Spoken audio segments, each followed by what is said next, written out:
Hello नमस्कार दोस्तों, 30 minute GS में आपका एक बार फिर से बहुत बहुत स्वागत है। अभी तक हमने बात करी थी IUCN की CR यानी कि क्रिटिकली इंडेंजर्ड स्पीसीज की। आज बात करेंगे कुछ IUCN की रेड डेटा बुक में इंडेंजर्ड स्पीसीज की। ये वीडियो आपका 400वां वीडियो इस चैनल पे। चैनल को सब्सक्राइब नहीं किया तो सब्सक्राइब कर लीजिए। चलिए शुरू करते हैं। इसके अलावा इन स्पीसीज के अलावा इन 8 के अलावा बाकी और इम्पोर्टेंट एनिमल और कैटेगरी है जो जैसे वल्नरेबल और अन्य तरह की, जिसे वो बोलते हैं सुभेद और अन्य श्रेणियों में है, उनकी चर्चा करेंगे अगले वीडियो में। यानी कि इससे आगे की चर्चा अगले वीडियो में, यहाँ तक की चर्चा करते हैं शुरू। तो पहला शुरू करते हैं टाइगर के बारे में। तो टाइगर को IUCN ने EN यानी कि इंडेंजर्ड श्रेणी में रखा है। इसके अलावा यहाँ पर WPA लिखा है। WPA का मतलब है वाइल्ड लाइफ प्रोटेक्शन एक्ट यानी कि वन जीव संरक्षण अधिनियम 1972, उसके शेड्यूल 1 में रखा गया है, सूची पहली में रखा गया है। और साइट्स की सूची में अपेंडिक्स यानी कि परिशिष्ट 1 में रखा गया है। किसको? टाइगर को। और टाइगर मैक्सिमम किन देशों में पाया जाता है? T13 देशों में पाया जाता है, यानी कि प्रमुख रूप से 13 देशों में पाया जाता है। और T13 देश कौन से हैं नहीं जानते तो टाइगर रिजर्व वाला वीडियो देखिए, उसमें आप T13 देश कौन से हैं वो मैंने बता रखे हैं। इसमें से 70% टाइगर आपके भारत में पाए जाते हैं। और टाइगर्स को बोलते हैं अम्ब्रेला एवं फ्लैगशिप स्पीसीज। क्यों बोलते हैं? एक सेकेंड। हाँ, तो टाइगर को बोलते हैं फ्लैगशिप एंड अम्ब्रेला स्पीसीज।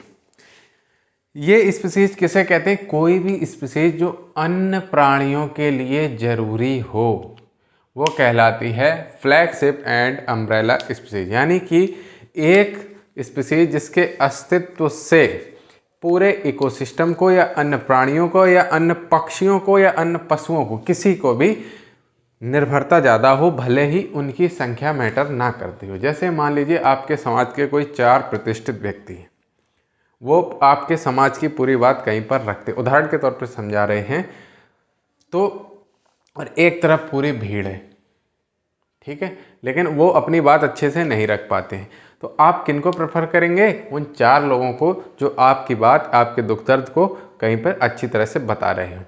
इसी तरह फ्लैगशिप अम्ब्रेला स्पीसीज वो होती हैं जिनके होने से, यानी कि जिनके उपस्थित होने से, उनकी संख्या मैटर नहीं करती कि कम है कि ज़्यादा है, लेकिन उनके होने से पूरे इकोसिस्टम पर प्रभाव पड़ता है, वो कहलाती है फ्लैगशिप एंड अम्ब्रेला स्पीसीज।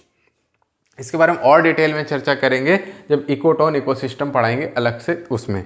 ये मैंने आपको मोटा मोटा आइडिया दे दिया। इसके बाद बात करें एशियाटिक लाइन की, यानी कि एशियाई शेर के बारे में। तो एशियाई शेर भी IUCN की, ये 3 बार ऐसा बनाया है, IUCN की इंडेंजर्ड श्रेणी में है, यानी कि EN श्रेणी में है। WPA यानी कि वाइल्ड लाइफ प्रोटेक्शन एक्ट के शेड्यूल 1 में है और साइट्स के अपेंडिक्स 1 में है।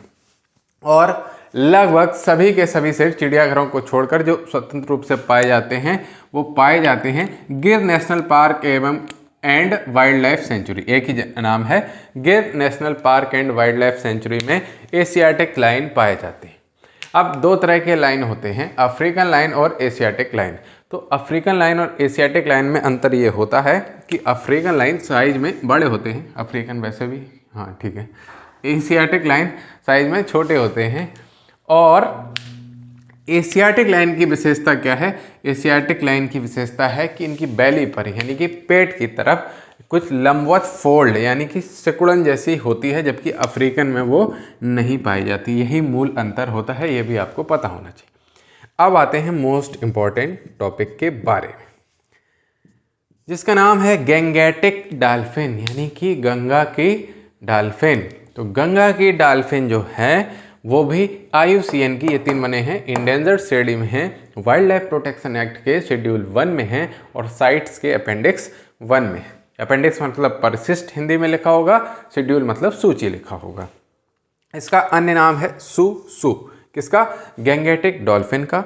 और CMS के अपेंडिक्स 2 में। साइट्स के अलावा कंजर्वेशन ऑफ माइग्रेटरी स्पीसीज यानी कि CMS की लिस्ट में ये अपेंडिक्स 2 में है। ये 3 तो है ही हैं, IUCN की इंडेंजर्ड श्रेणी में है, WPA की शेड्यूल 1 में है, साइट्स की अपेंडिक्स 1 में है और CMS की अपेंडिक्स 2 में है। कौन? Gangetic dolphin. और ये पाई कहाँ जाती हैं? इंपॉर्टेंट है, गंगा, ब्रह्मपुत्र व मेघना और कर्णफूली संगूर नदी के रिवर सिस्टम में, जो इंडिया, नेपाल और बांग्लादेश में पड़ता है। यही क्वेश्चन बनता है, निम्न में से कौन सा कथन सत्य है, असत्य है? तो गंगा डॉल्फिन सिर्फ गंगा में नहीं, गंगा, ब्रह्मपुत्र, मेघना, कर्णफूली संगूर river system of India, Nepal and Bangladesh में पाया जाता है। ऑप्शन में आपको पाकिस्तान दे देंगे, वो आपका गलत हो जाएगा। ठीक है, इसके अलावा एक क्वेश्चन और बनता है, मैं आगे बता दूंगा। इरावदी डॉल्फिन कौन सी नदी में पाई जाती है? म्यांमार में पाई जाती है कि इंडिया में पाई जाती है कि दोनों में पाई जाती है? कौन नदी होती है, कौन नहीं? अब इनके कुछ बात करते हैं गैंगेटिक डॉल्फिन के बारे में, कैरेक्टरिस्टिक्स के बारे में। तो ये कही जाती हैं indicator of river ecosystem. Indicator क्या होता है? सूचक। ऑप्शन बनते हैं, निम्न में से कौन सी सूचक जाति नहीं है? सूचक का मतलब ये होता है, जैसे मान लीजिए छोटा बच्चा है, कहीं पे छोटा बच्चा रहता है, मतलब कहीं पे क्या, हर घर में मिल जाएगा लगभग। तो मान लीजिए छोटा बच्चा है और लाइट चली जाती और गर्मी पड़ रही, तो छोटा बच्चा सबसे पहले वो इंसान होगा जो रोना शुरू करे। क्यों? उसको गर्मी लग रही, तो वो क्या सूचक है, किसका? गर्मी का। इसी तरह से ये होता क्या है, सूचक का मतलब ये होता है वो प्रजातियां जो बहुत ही ज़्यादा सेंसिटिव हों किसी भी होने वाले परिवर्तन के लिए, तो उनको कहा जाता है सूचक। तो जो इंडिकेटर हैं, गैंगेटिक डॉल्फिन है, ये थोड़े से चेंज के लिए, यानी कि जल में घुली ऑक्सीजन के या अन्य प्रदूषकों की अगर वह उसमें ज़्यादा चेंज आ जाए तो इनकी संख्या घटने लगती है या ये उस जगह से विस्थापित होने लगती हैं, माने साफ जल की ओर चली जाएंगी, तो वो प्रजातियां क्या कहलाती? इंडिकेटर प्रजातियां। तो इंडिकेटर ऑफ रिवर इकोसिस्टम किसको कहा जाता है? यही क्वेश्चन बनता है। तो ये कहा जाता है गैंगेटिक डॉल्फिन को, यानी कि गंगा की डॉल्फिन्स को। और ये किस में रहती हैं? ऑप्शन में आ जाता है, सही है गलत में। इन्हें चाहिए साफ जल, स्वच्छ जल या फिर मीठा पानी। मीठा पानी मतलब ग्लूकोज घुली हुई नहीं, मीठा पानी मतलब देखो, दो मीठा पानी, साल्ट वाटर, मिक्स वाटर, 3 तरह का होता है। एक जो नदियों का पानी होता है या जो अंडरग्राउंड पानी होता है उसको हम लोग बोलते हैं मीठा पानी।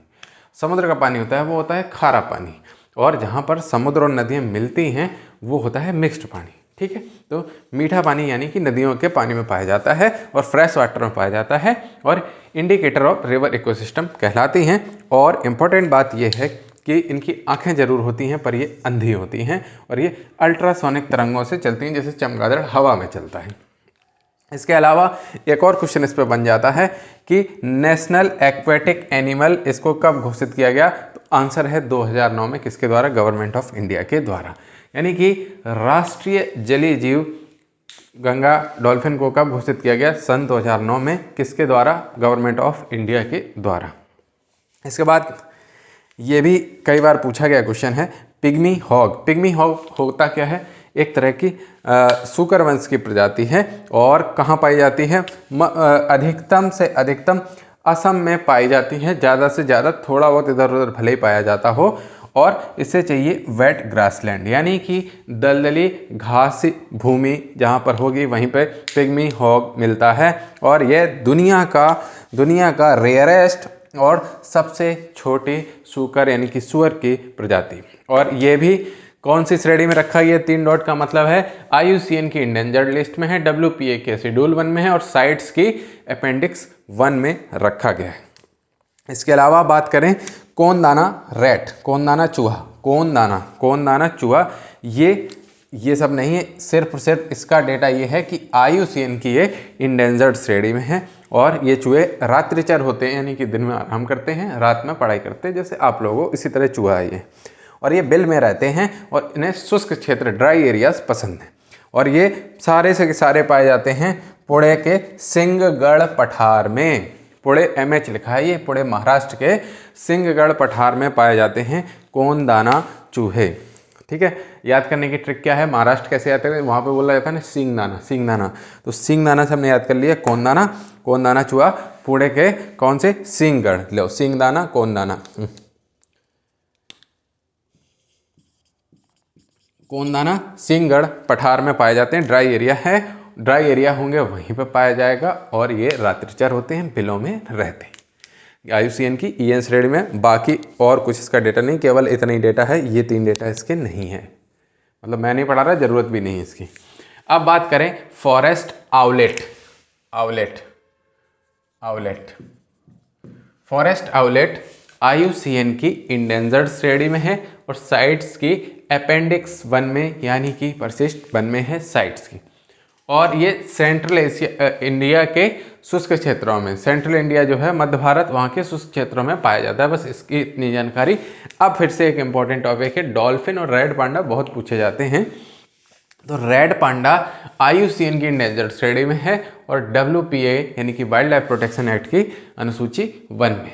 ये स्टेट एनिमल कहाँ का है, इंपॉर्टेंट है, सिक्किम का स्टेट एनिमल है रेड पांडा। ये इंडिया, नेपाल, भूटान के उत्तरी पर्वतों में और जंगलों में पाया जाता है। इसके अलावा म्यांमार और साउथ चाइना में पाया जाता है। साउथ चाइना मतलब आप तिब्बत समझ सकते हैं, किसमें, म्यांमार और साउथ चाइना में भी पाया जाता है।